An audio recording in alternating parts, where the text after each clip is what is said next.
When it comes to quality sleep, Ashley has you covered with top mattress brands at winning prices and with special financing options available.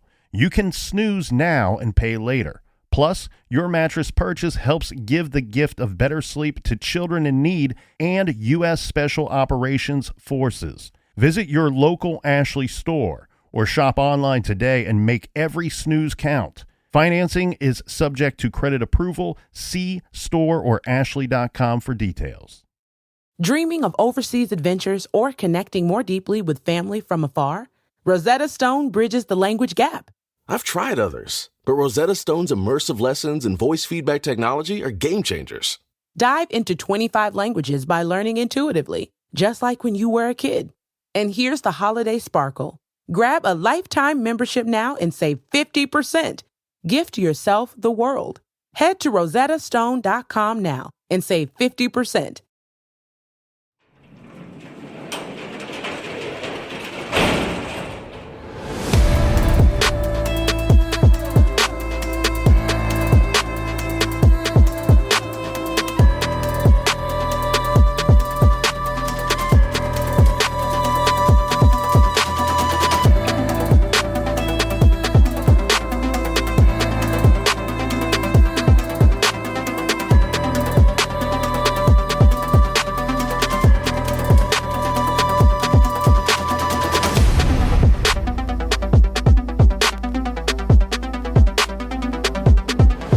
Welcome to True Crime Garage. Wherever you are, whatever you are doing, thanks for listening. I'm your host, Nick, and with me, as always, is a man that is just dying to hear some Three Stacks on the radio. Here is the captain. Well, my doctor did say on my last physical, I am dying. It's good to be seen and good to see you. Thanks for listening. Thanks for telling a friend.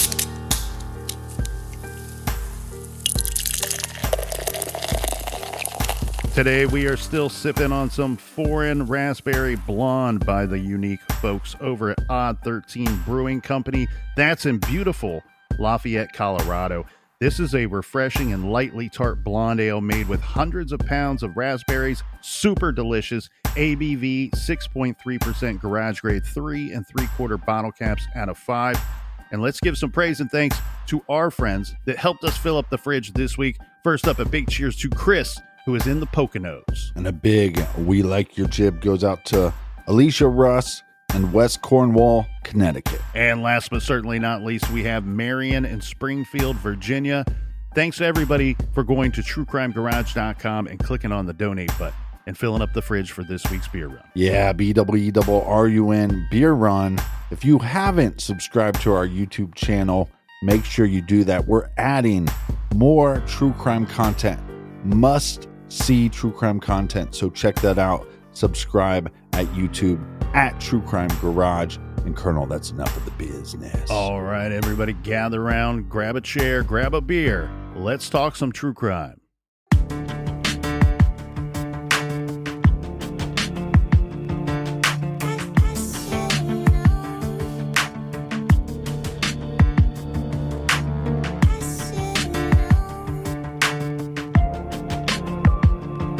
When the coroner's report on Natalie was issued, it had some very significant facts in it that altered the trajectory of the investigation. This is an actual excerpt from the coroner's report by Dr. Stephen Sina. Quote, pathologic diagnosis: one perforating gunshot wound to the head, entrance left temporal region with evidence of close range firing, stippling. Injury to scalp, skull, and brain, exit above right ear. No projectile recovered. Wound path directed left to right, front to back, and downward. End quote. No time of death was given, but the report stated that rigor mortis was mild in all extremities. Natalie is believed to have died closer to the time that she was last seen alive and reported missing rather than closer to the time that she was found. So rigor mortis peaks at about 12 hours after death, and then it starts to subside. If Natalie had only mild rigor, then it had either not fully set in yet or had passed. So no time of death in the rigor or mild rigor mortis is quite an interesting angle to this investigation.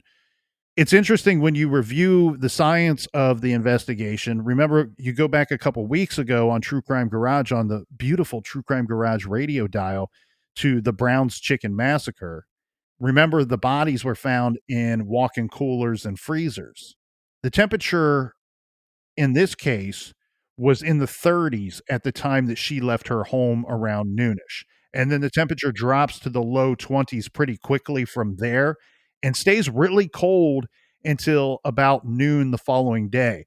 From there, the temperature shoots up into the 60s. So, as the science suggests, and as the coroner determined, either rigor was delayed due to this cold or it set in and had passed. So mild rigor, not peak rigor. It's most likely that peak rigor had passed by this time, putting her death closer to Thursday afternoon when she went missing. And as the captain stated, as we always state here in True Crime Garage, the timeline is so very important. And knowing the time period and shrinking that window of when the murder took place is going to help us find the proper suspect. The report stated Natalie was shot in the left temple at very close range. A 9mm casing was found near her body. According to the coroner's report, Natalie also had a potentially lethal dose of heroin in her blood system and had a history of heroin use, as evidenced by needle tracks on her lower left bicep, inner elbow, and right hand. This is a devastating scene, but like you said, there's no gun found, and somebody haphazardly tried to cover up Natalie's body. According to what we found online, heroin is processed by the body relatively quickly. It appeared from the high levels of the drug in Natalie's system that the ingestion of this substance nearly coincided with her demise from the shooting. This too helps to tell experts that the time of death occurred in that afternoon window from the previous day. So now we have a better timeline and we have a better sense of what happened to Natalie. We have evidence that we should be looking at one suspect, but the family believes that law enforcement should also be looking into her boyfriend as well. Yeah, Natalie's family was suspicious, very suspicious of her boyfriend early on in this investigation, but the very good detectives working this case come out and say, no, absolutely not. He's not a suspect. He's completely innocent. He's cleared. And very sadly, he is just another victim in this creative young woman's murder. So he has to be put through the ringer. He is put through the ringer. And the detective says, when I said to Joseph, after we figured out and knew that it was not him, he's like, it just all came pouring out of this kid. This young man just lost his girlfriend, his love, the person that's probably the closest to him. He had been worried about her for weeks anyway, but then he's getting the stink eye from people thinking that maybe he had something to do with this. And the police were on to him very quickly, as we said, because they were concerned that, hey, yeah, you reported your girlfriend missing, but you failed to tell us about the gun. Not just failed, you purposely left out that information. That makes you look pretty bad from my angle. But we found the information that tells us, no, it's an impossibility that you are responsible for this. You are cleared. We know you didn't do it, and we are sorry for your loss. Well, that would be so hard to have a loved one go missing and then found dead. And in this case, all signs point to the fact that Natalie was murdered.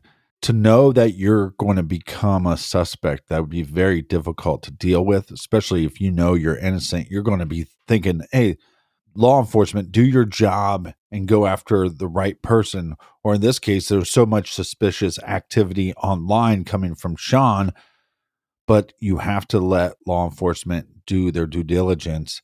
And once they can clear you like they did with Natalie's boyfriend in this case, now they can move on to other suspects. And unfortunately, Captain, some of the people online weren't willing to let the detectives do their job and do their work. I mean, these online sleuths, not all of them, but some of them were overwhelmingly and very vocally angry with the sheriff's office for not arresting, not charging, and again, more importantly, not protecting Natalie from Sean Schwartz.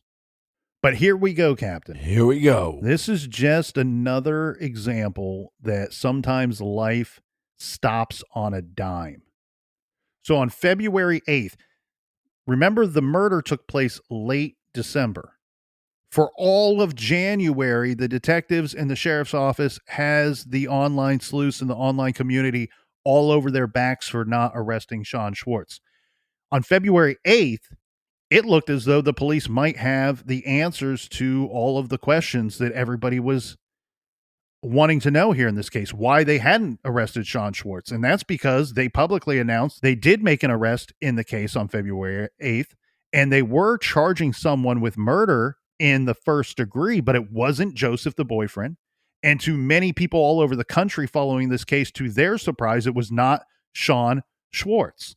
On February 8th, Adams County authorities announced the arrest of 22-year-old Joseph Michael Lopez on suspicion of first-degree murder. That means this guy, who no one online had heard of, no one in Natalie's family had heard of, and a first-degree charge indicated that police believed that this nutless loser intended to murder her and did so with premeditation. Yeah, and we've looked into so many cases, and there's been people that have jumped out like, oh, that is a suspect. And if you go down that rabbit hole, you get thousands of yeses. Oh, they did this, and that was strange, and they have to be the killer. And then you get one no.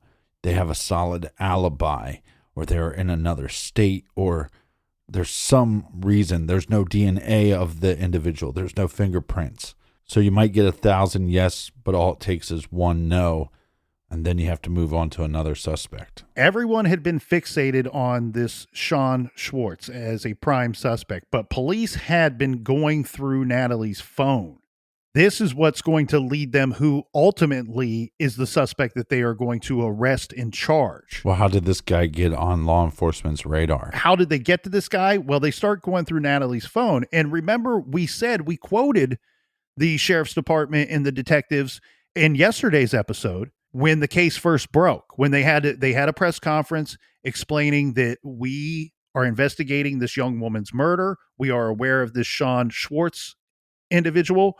We have spoke with him. We want to know who spoke with Natalie during that 26-hour time period. We don't have any activity on her phone. We don't have any activity of her in social media. We need somebody to tell us who she was talking to during that time, and we can't find evidence of that. This is shameful, and I'm glad that I do not know what service carrier she had for her cell phone, because the delay in this investigation was police requested her phone records. The carrier comes back and says, you need a warrant. So they issue a warrant for the phone records. Right. In the warrant, the language that was written in the warrant stated that they had 30 days to supply law enforcement with that information that they're requesting, or they could seek legal action against the phone service. Well, the phone service, God bless them, and I'm saying that as sarcastically as I can, took every bit of those 30 days to get the information back to the sheriff's office. So here's why I say shame on them. Look, I'm all for privacy and protecting the privacy of our citizens. Your privacy and my privacy, the captain's privacy, is paramount to our existence. But I definitely need my privacy. Here's the issue. The information that you guys are holding on to, lock and key, that you are denying and delaying giving to law enforcement, could take a very violent killer, a very dangerous individual who could kill and assault again off of the streets. You could save a life by getting us this information. Instead, they see, oh, we got 30 days to do it. How long do you think it would physically take them to acquire that information and send it to the sheriff's office? Well, faster than a flicky. It doesn't physically take 30 days to achieve that. And so I say shame on them for not giving this information to the police sooner, because this is what led directly to this individual. It was that hang up in the investigation that was the major speed bump here in finding the person responsible for her murder. Yeah, I agree with you. I don't have a problem with them needing a warrant, but once you get that warrant, it's like, come on, this should take less than 24 hours. Exactly. I'm with you, Captain. They should have to have a warrant because we need to protect the privacy of our citizens. But Privacy. once you got that request, get that information. Think about your own children. Think about your own family. And you could be helping them all at the same time, getting a horrible person off of the streets. So we have everybody that's fixated on the Schwartz guy. Police are doing their digging once they finally get the phone records back from the carrier, and they're seeing a lot. I mean, a ton of communications between Natalie, our victim, this guy who Nobody knows. It's 111 text messages between this Lopez guy and Natalie, all on the day that she went missing. The texts were all from the very day that Natalie died. Right. And Lopez had never texted her before that date and never texted her after that date. So he looks very suspicious. On February 8th, the police, they go to his work. He works at a Domino's Pizza. Not texting or calling after her death is a very Don move. I don't say this sarcastically. God bless them. Doing research on this case, I ended up ordering a wonderful Domino's Pizza. You're a fucking weirdo. Hashtag not a sponsor. Weirdo. They go and they ask him to come in for an interview at the sheriff's office. And Sheriff McIntosh said that when investigators initially contacted Lopez, he makes a comment to them. So they say, hey, we'd like to talk to you. They don't tell him what it's about. They say, hey, we'd like to talk to you. Could you come to the sheriff's office and speak with us, do an interview? Right. And he makes a comment to them. He says, this has to do with that girl I talked to on Craigslist. Well, dun, dun, the detectives are sitting there going, what do you mean Craigslist? They don't say that to him. Right. Craigslist never appeared anywhere in their investigation until this Lopez guy says it to them.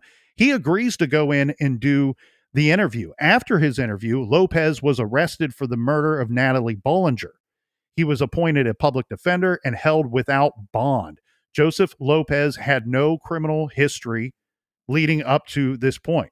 Now, at a press conference, this is announcing the arrest. Sheriff McIntosh said, quote, at this point, to my knowledge, we don't have any more persons of interest in this case.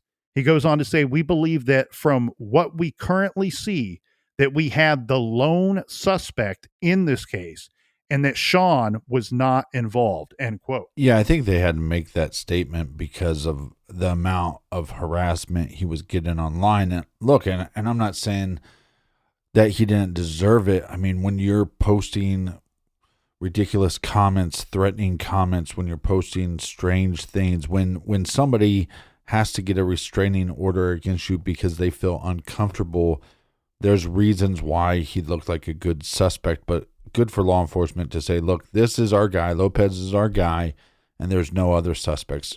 Reminded them, they cleared the boyfriend, they cleared Sean. Right, and here's the situation. We need to now, as detectives, figure out what these 100 plus texts are about. We also need to figure out what we think went down and how it went down. It actually went down, because we're going to be sitting across from this guy in an interview, and he, while he willingly came to the sheriff's office to be interviewed, he may shut down, or he may try to manipulate our investigation or the interview itself. So they have to come in there with a game plan. They could tell from the text that a couple things had happened. So this, and I'll give you the detailed statement as Lopez gave it. Now, keep in mind, I'm going to give a summarized version. This was a very lengthy interview. And of course, he wasn't honest throughout most of this interview. So Lopez tells the police that Natalie hired him to shoot her. And according to him, he says this is how everything went down. He says that he responded to a Craigslist ad in the women seeking men section titled, I want to put a hit on myself. So Lopez, he sees this on Craigslist. I want to put a hit on myself. He texts the woman who placed the ad, which we later learn is Natalie. She tells him, they introduce themselves. She's Natalie. He's Joseph Lopez, they had never met before December 28th. He admits that to police. He says that they messaged back and forth multiple times, and Natalie's telling him that she wanted to be shot from behind and that she could supply the gun. Lopez tells police that Natalie, quote, wanted to get on her knees and be executed from behind because she did not want to see the gun, end quote. They made a plan for Joseph Lopez to pick Natalie up in his car, in his vehicle. He drove to her apartment in Broomfield, picks her up as planned, and they drive around for a while. He says they're driving around for a while because he's trying to change her mind. But he tells police she was determined to die. She said she was having issues with her boyfriend and it had all become just too much. She wanted her life to be over. So they discussed how he would be paid. Remember, this is supposed to be a hit. He says that Natalie could not settle on a spot that she liked or could not find a place that she liked, or she was wavering in her decision to end her life. So Joseph Lopez says, yeah, I exchanged the text with her. Yeah, I picked her up. Yeah, we had this arrangement through Craigslist. Right. But I ended up taking her home. I tried to talk her out of it. I ended up taking her home. I dropped her off at her home. And when I did, she was alive. She was fine. Of course, this story was ridiculous because we know Natalie never returned home after she was reported missing. And police did not buy his story, not for 1 second.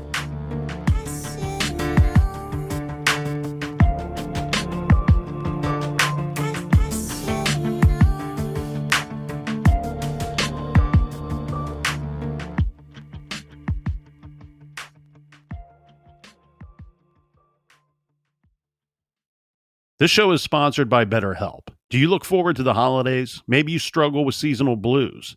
This time of year can be a lot, and it's natural to feel some sadness or even anxiety about it. But adding something new and positive to your life can counteract some of those feelings. Therapy can be a bright spot, something to look forward to make you feel grounded, and to give you the tools to manage everything going on.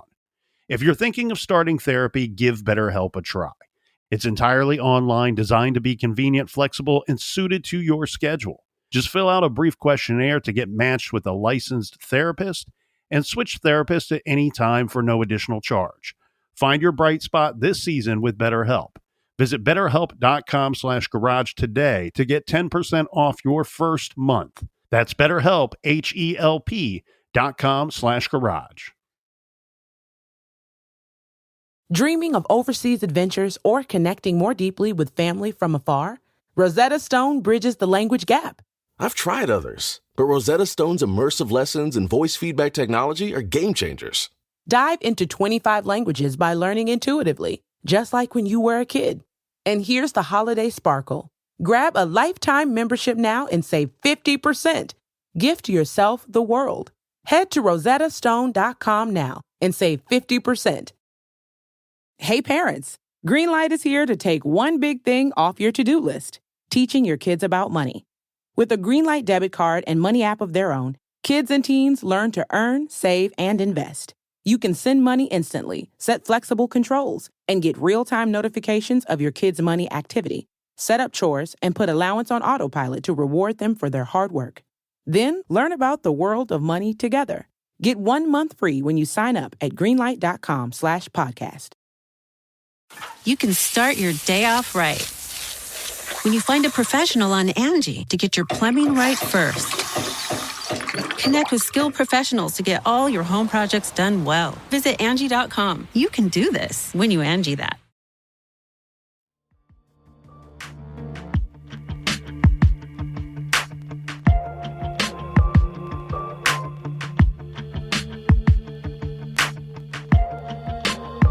Welcome back. Thanks for joining us. Thanks for telling a friend. Cheers to you all, and cheers to you, Colonel. Cheers to everybody out there. And just like we took a little break in the garage here, police take a little break from the interview. The detectives step out the room for a minute and they come up with this plan because they're saying, look, we got all this data from his phone records. We got data from her phone records. We can see these text exchange. We know that this guy is trying to feed us some bullshit. Whoa, wait, it smells like horse shit. Guess what? Store's closed. We ain't buying it. So they go back in and they confront Lopez with all of the data from the phones. They're saying, hey, not only do we have these text exchange, Right. but we can see that your phone on the 28th, on the day that she was killed, it traveled from Natalie's apartment or home to the area where Natalie's body was eventually found.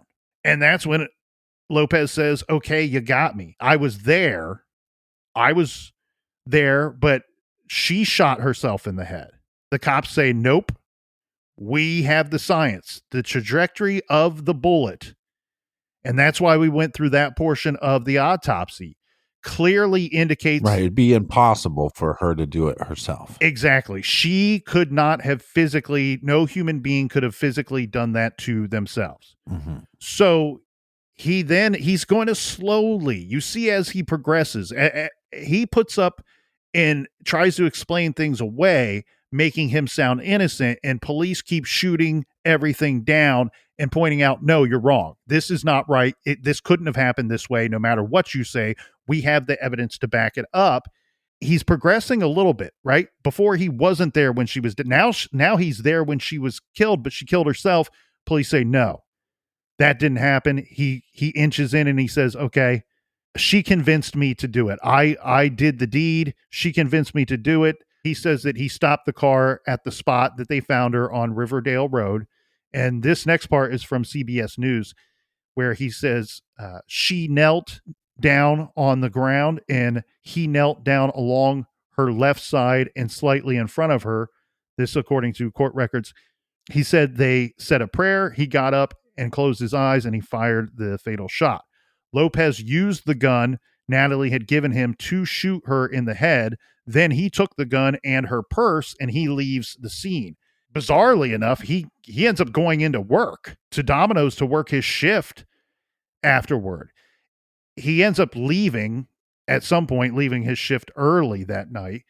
In his interview, he told police that the gun he used to shoot Natalie, which she brought with her, was still in the trunk of his car, right? So he's at the sheriff's office. His car's parked in the parking lot because he willingly went to the interview with them.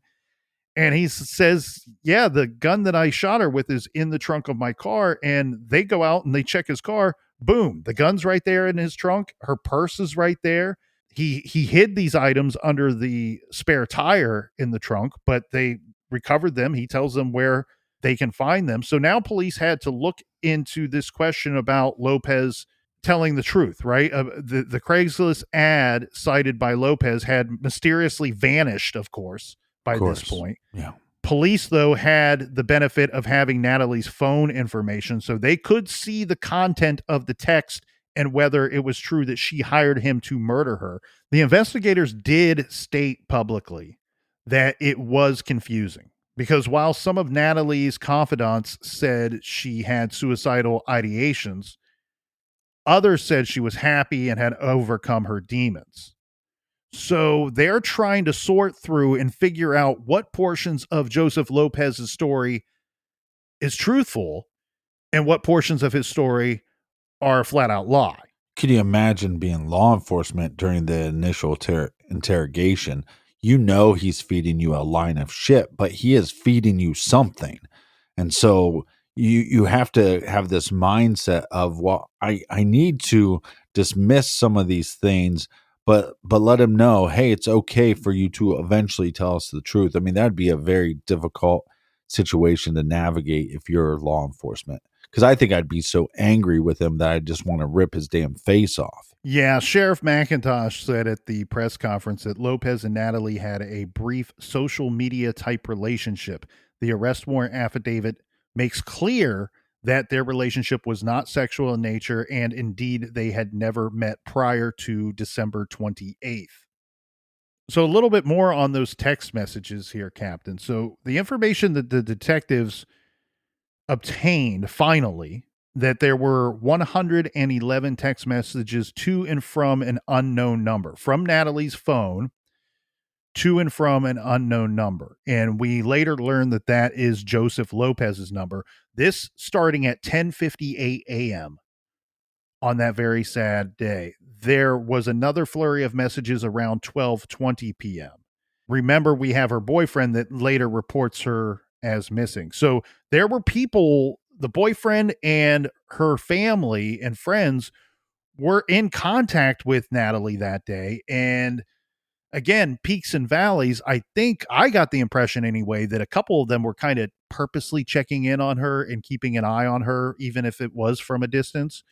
But thankfully they were, because we're able to narrow down the time that is of the most importance in this investigation, that time when she went missing, that time when she's communicating with this Joseph Lopez, and he ends up picking her up. And then we track his phone from her apartment to where she is later found. It's all stacking up very nicely against this Joseph Lopez, who investigators then discovered through Domino's time cards that Lopez called out. He called off sick on the 28th. He went in for a little bit, but he left for a little bit into his shift. He calls off on the 29th. And then on the 30th, he says that he's still ill and he returns to work on the 31st. Yeah, he just caught the "I just murdered somebody" flu. The GPS data from Lopez's phone showed that he traveled from Natalie's apartment building on the 28th between 12:04 and 12:30 p.m. The phone then drove to the location where Natalie was found on Riverdale Road. We don't know, because we're going off of information that's been released in this case. We don't know. We can't state 100% here if they drove directly from her apartment to this location, or if they did in fact drive around for a while. Once he and his phone are at that location, he's only there for a total of 8 minutes. Yeah, Lopez is going to be formally charged with first-degree murder on February 14th. If he were convicted of that charge under Colorado law, he could be sentenced to a minimum sentence of life in prison or a maximum of death. But it was all over by the end of 2018, because Lopez decided to enter into a plea deal with prosecutors whereby he pled guilty to second-degree murder. So the maximum penalty for this charge is only 48 years.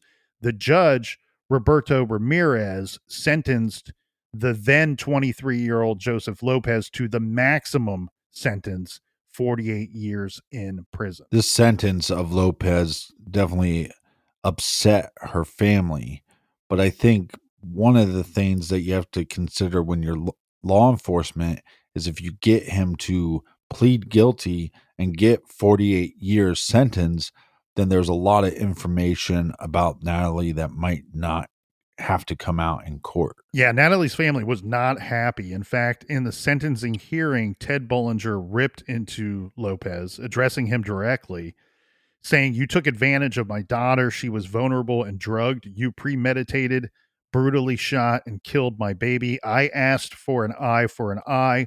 You have been protected.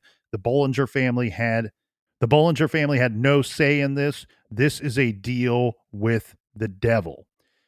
It's difficult here for prosecutors, and I'm not trying to defend prosecutors here in this situation. I'm not trying to go against the grain with the Bollinger family. I've reviewed hundreds of these types of cases, and every time I always say the most appropriate sentence is whatever the victim's family wants. And I will always stand that way by that, and I will always feel that way. However, in this case, you can see some of the hurdles that we might have here with the actual trial and trying to try this guy for first-degree murder in front of a jury.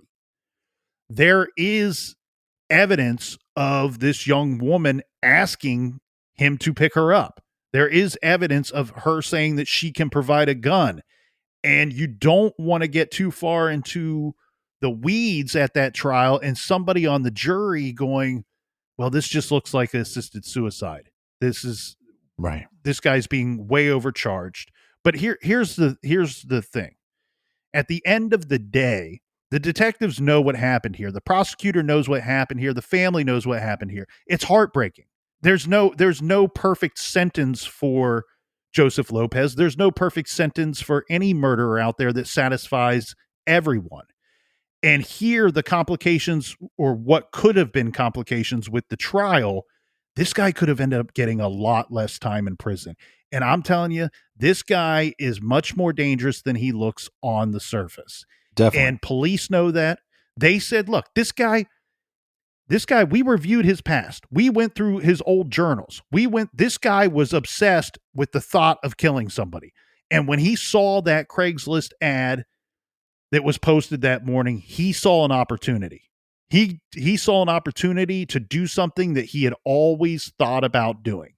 And then this scumbag goes to her apartment, picks her up, where any other normal person with a beating heart and real emotions would have helped this young lady, would have tried to find help for this young lady. Well, yeah, would have tried to talk her out of it. He's driving around trying to talk her into it. Death penalty trials are a lot harder for prosecution. It could be longer for the family. So I see that there's pros and cons either way. And police, as said, the detectives, they very quickly learned that there's this pretty straightforward, normal-looking dude that everyone else saw in Lopez. Right. But they knew that this guy had a completely other side to him, an alter ego, if you will. He had all these crazy characters online that he created that many of them were obsessed with murder, or they were characters that he labeled as psychos, and he seemed to celebrate them being psychos. Right. And so it was through these journals, and it was through going through his computer and his information, that police found, look, this guy was harboring this dark secret, these dark fantasies, and he took advantage of this young woman when she was at her lowest and needed some help. He swooped in and took advantage of the situation. Now, the other thing too, and I don't want to throw too much blame around and too much shame around, Right. but situations, unfortunately, there's other situations. This is not the first time, nor will it be the last time, that somebody posts a suicidal ad or a suicide type ad on Craigslist or some other outlet. There is one situation where a woman did just that thing. However, people helped her. They helped to get her help.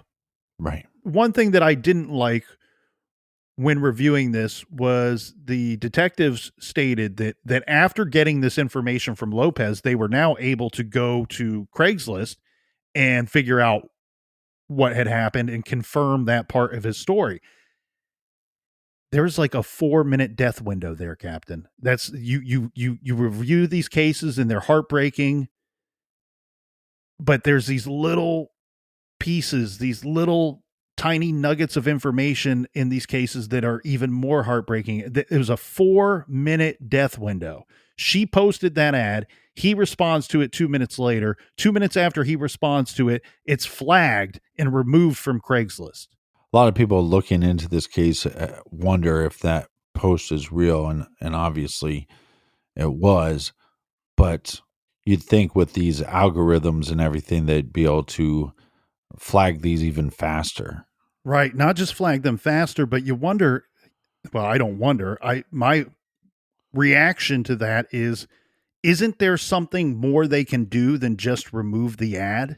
Right. There's, a welfare check on somebody. I don't know how that would all go into place. It's not my job to sort through the logistics of that, but it just seems to me like there could be something more that would be done than just removing the ad. And again, it's not the first time that this kind of ad was placed. Won't be the last time. There's also homicidal ads that appear on occasion. Let's do more than just remove the ad. Well, and just to be clear, like you said, it's not your job or your responsibility. It is called Craigslist. Craig is responsible. But again, you hear us describe this situation. You hear us go through everything, the lies that Lopez tries to tell the detectives sorting through those lies and extracting the truth and the little truths along the way to put together this complete narrative of what they believed happened and ultimately charge him with first-degree murder. They're saying first degree was the right charge initially, the prosecutor agreeing before the plea deal. And this is because think about how this whole thing plays out. when he got in his car that day, that morning, and drove, he's making an effort to be involved in this and murder this young woman. He thought this through. He didn't just show up to where she was found and find himself in a situation with a gun in his hand. No, he had time to think through this, to either keep putting himself in this situation or to get his ass out of that situation. And you know what he didn't do? He didn't get out of the situation. He got in his car, he drove to her apartment, he picked her up. He didn't try to talk her out of this at all. He didn't try to help her. He didn't try to get her help. Instead, he drives her to the spot where she's later found, and he pulls the trigger. And again, shame on the phone company. You should have got that information to the detectives much sooner, right? If we were able to walk into that building and say to Mr. or Mrs. Director of Personnel or Mr. or Mrs. President of this company or whomever they put us in contact with, if we knew then and there that day that this is how this went down, this dangerous man went and picked up this young woman and then killed her. And if you give us her phone records, it could help us catch this dangerous man. But they don't know that at the time. They don't know that her phone records are going to yield anything. So I say to those out there, when law enforcement comes to you for help and they have the paperwork and the warrant that's signed by a judge to get information from you that will help their investigation and help to keep our citizens and our streets safe, please don't delay. Give them that information.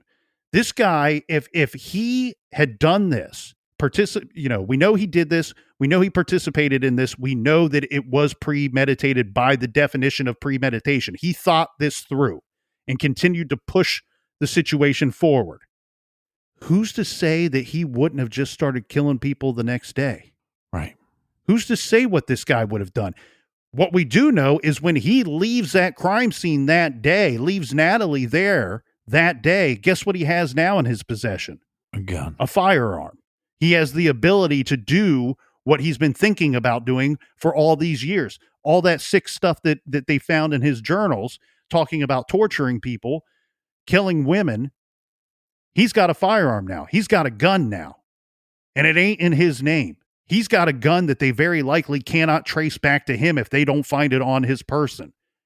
This guy is incredibly dangerous, and you guys drug your feet helping the cops get him off the street. Well, this is why mental health needs to be more of a commonplace, because it seemed on some level, Natalie was talking about some of her struggles with some people, but it's almost like she got to the point where the only answer, the only solution to her struggles was to end her life.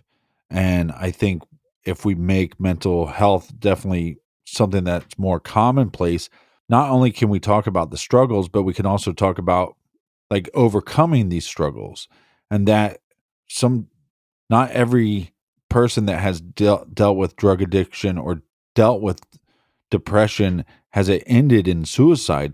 A lot of people have success stories, and we need to be able to share those more so people know that there's other solutions. And the Bollinger family is exactly right.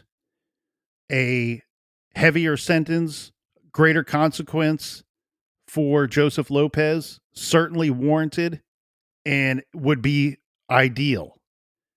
However, I can understand the issues, the problems with going to the trial. It's a second-degree murder charge. Maximum penalty is 48 years in prison.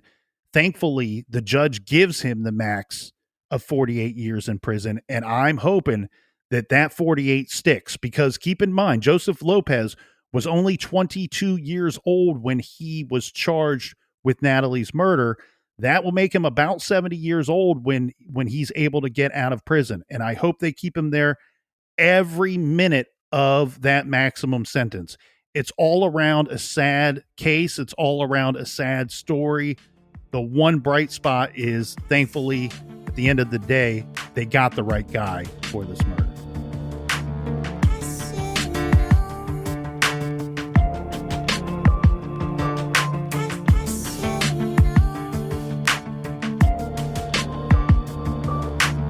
You could be anywhere, but you're here with us in the garage, and we want to thank you. Thank you so much for the support. Onwards and upwards. Colonel, do we have any recommended reading for the beautiful listeners? We do, and this is a very inspirational story. We're recommending a book called Hope, a memoir of survival in Cleveland, and it's by Amanda Berry and Gina DeJesus, who spent years in captivity after they were both abducted and held captive, and they survived. This is a true crime book in every sense. So if you want to hear about an abduction case, if you want to read about their case, check this out, but also check it out because it is an inspirational story as well. It's a story of survival and these strong, wonderful young women. Check out Hope, a memoir of survival in Cleveland by Amanda Berry and Gina DeJesus. You can find that great title and many more on our recommended page at truecrimegarage.com. And while you're there, check out the new Douche Canoe hoodies and Douche Canoe t-shirts. Don't be a douche canoe. Pick one up today. And until next week, be good, be kind, and don't litter.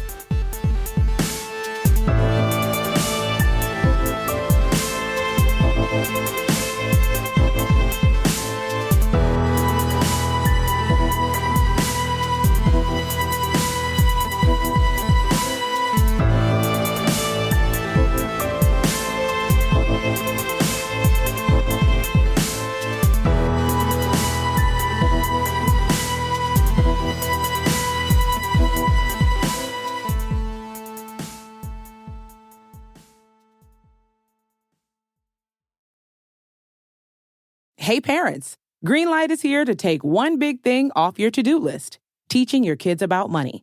With a Greenlight debit card and money app of their own, kids and teens learn to earn, save, and invest. You can send money instantly, set flexible controls, and get real-time notifications of your kids' money activity. Set up chores and put allowance on autopilot to reward them for their hard work. Then learn about the world of money together. Get 1 month free when you sign up at greenlight.com/podcast.